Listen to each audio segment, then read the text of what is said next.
Richard Lawson was one of the richest men in the country. He was 68 years old and owned several companies in real estate, oil, and tech investments. His mansion stood on 10 acres of land, with a swimming pool, gardens, and more luxury than most people could dream of. Despite all this wealth, Richard's heart was heavy with worry. He often wondered if the people closest to him loved him for who he was, or only for his money. His wife, Margaret, was 62.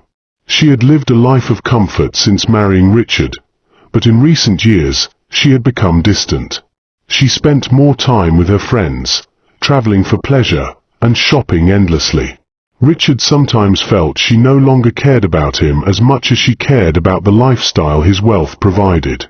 This feeling of emptiness had grown stronger as he aged. The couple had 3 grown children. Their first son, Daniel, was 38, a businessman who always sought new investments but often depended on his father's money.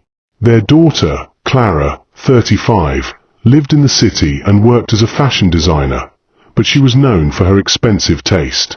The youngest, Michael, was 32, a doctor, and the most reserved of the siblings.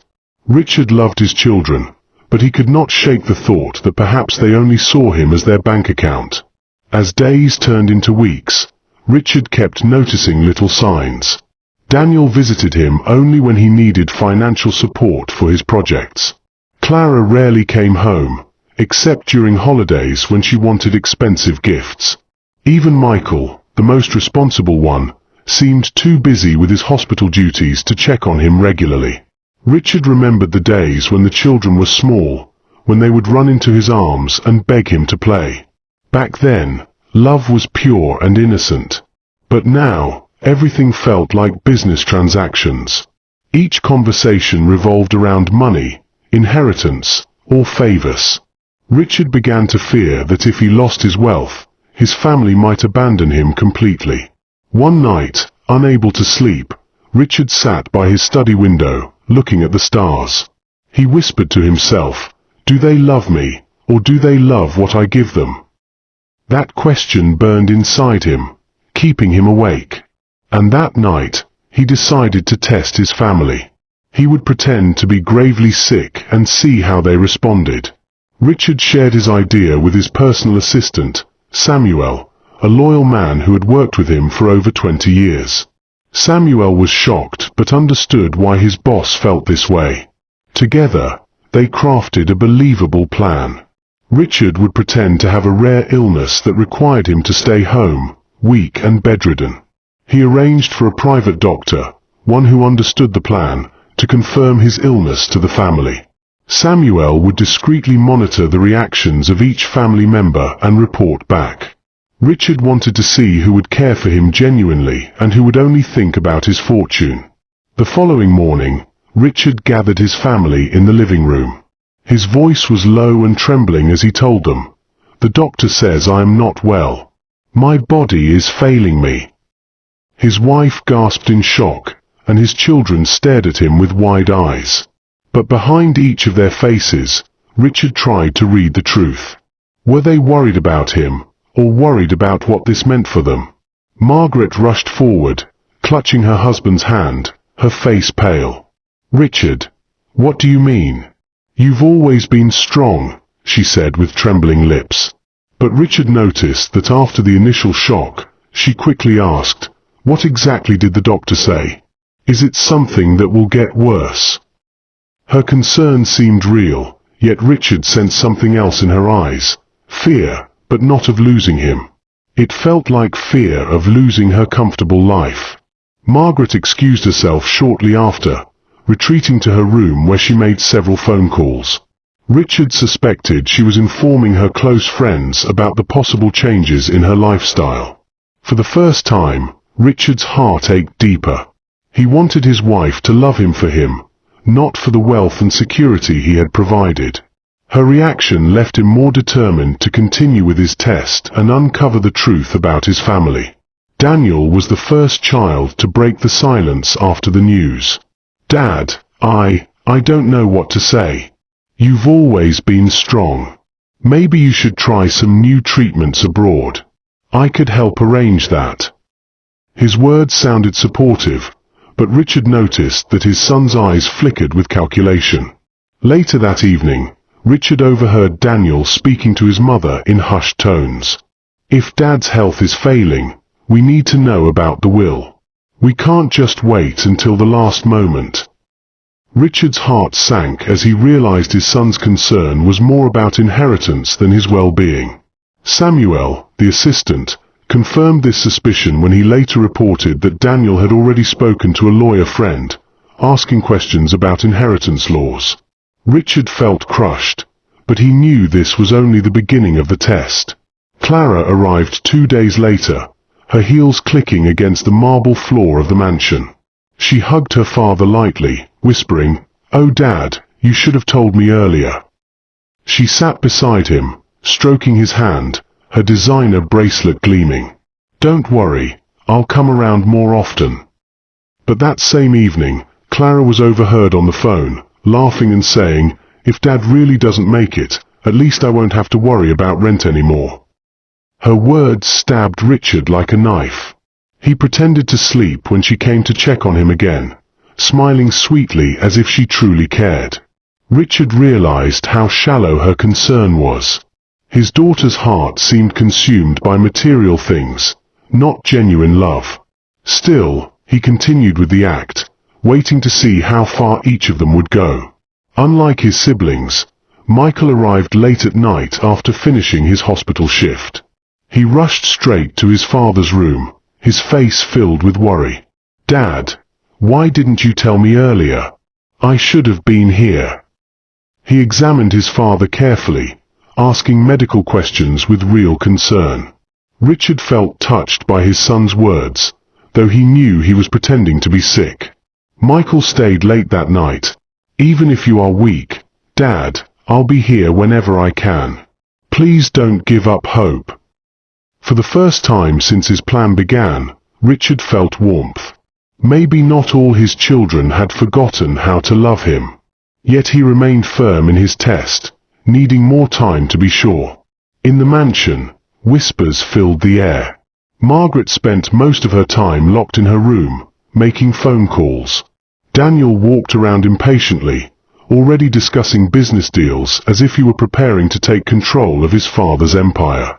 Clara busied herself shopping online, showing little effort to hide her excitement about future freedom. Richard lay in his bed, watching, listening, and silently noting everything. Samuel kept him updated on the things said behind closed doors. Each new piece of information felt like a dagger. The house, once filled with laughter, now felt like a courtroom where greed stood trial. Richard began to wonder how far his family's selfishness would go, and whether his wife would stand by him or drift further away. That night, Richard couldn't sleep.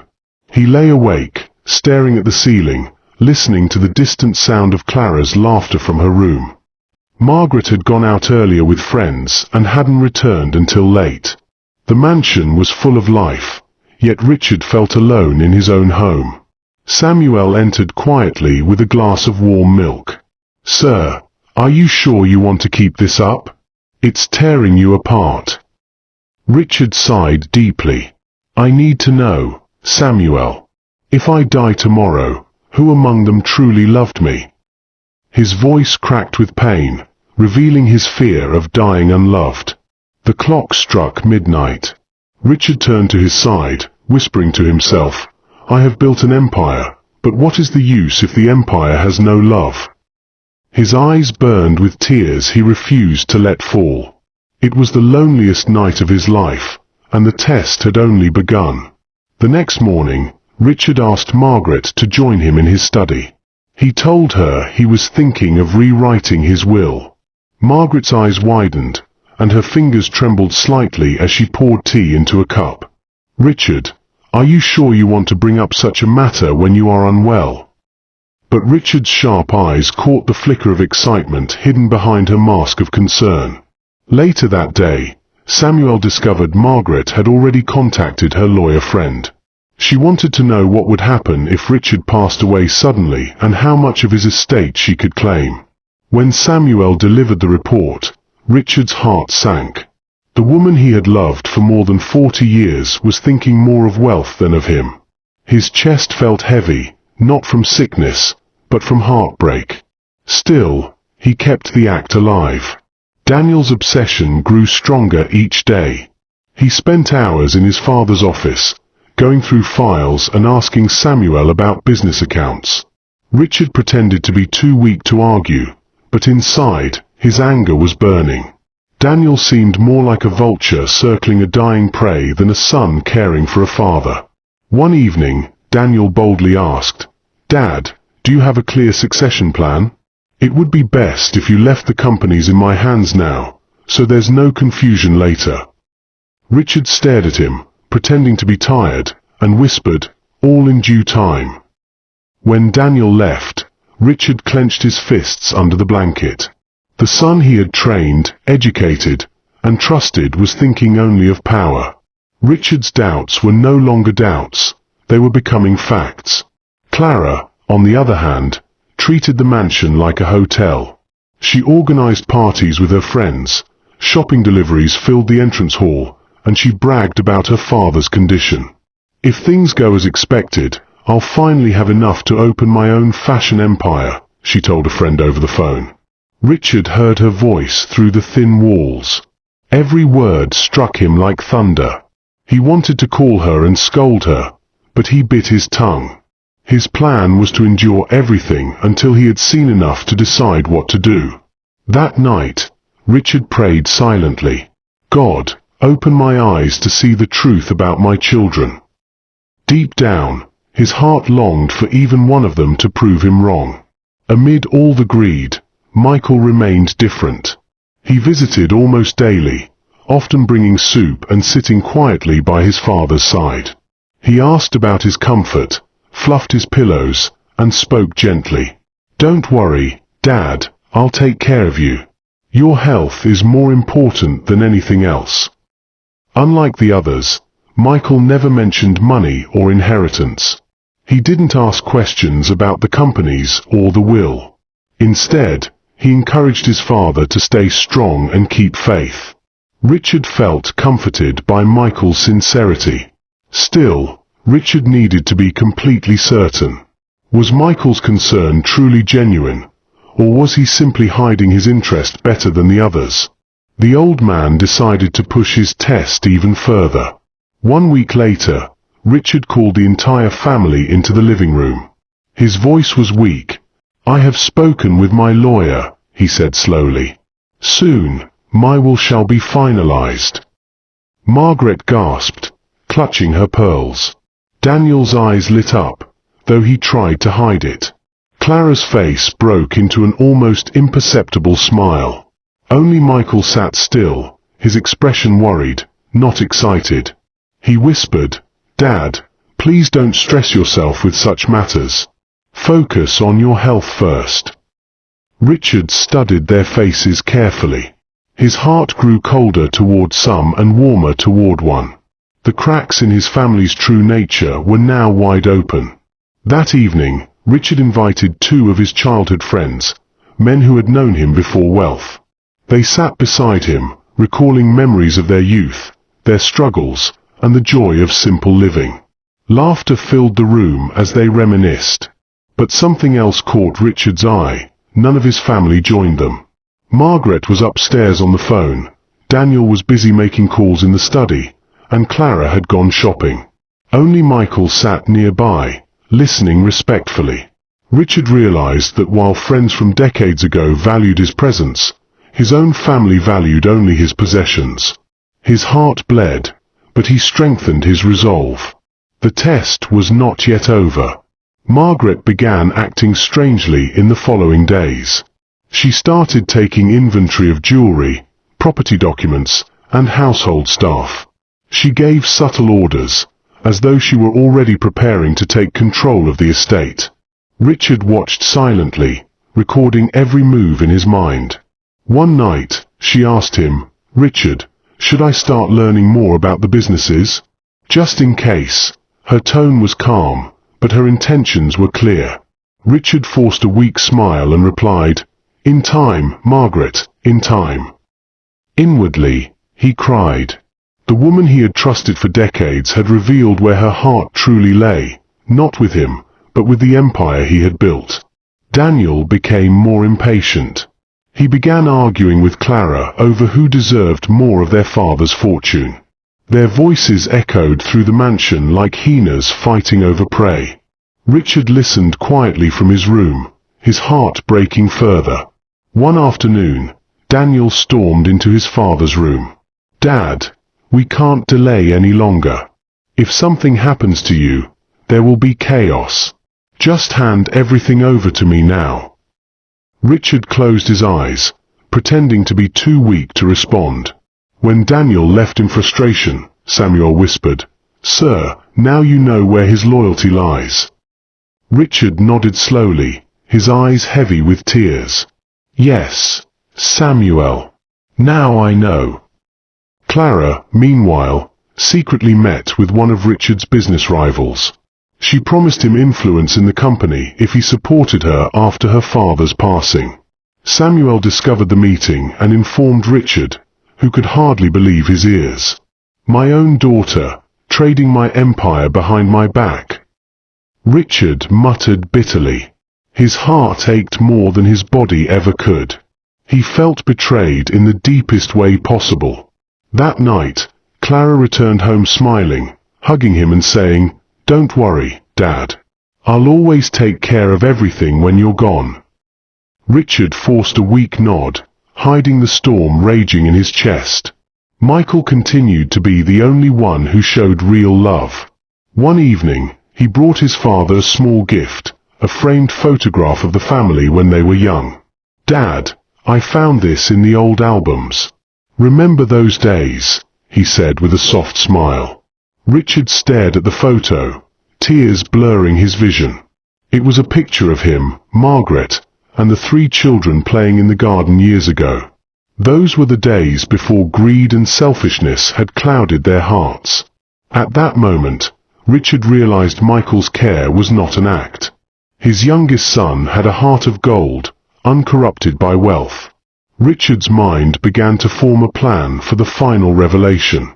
After 3 long weeks of pretending, Richard gathered his family once again.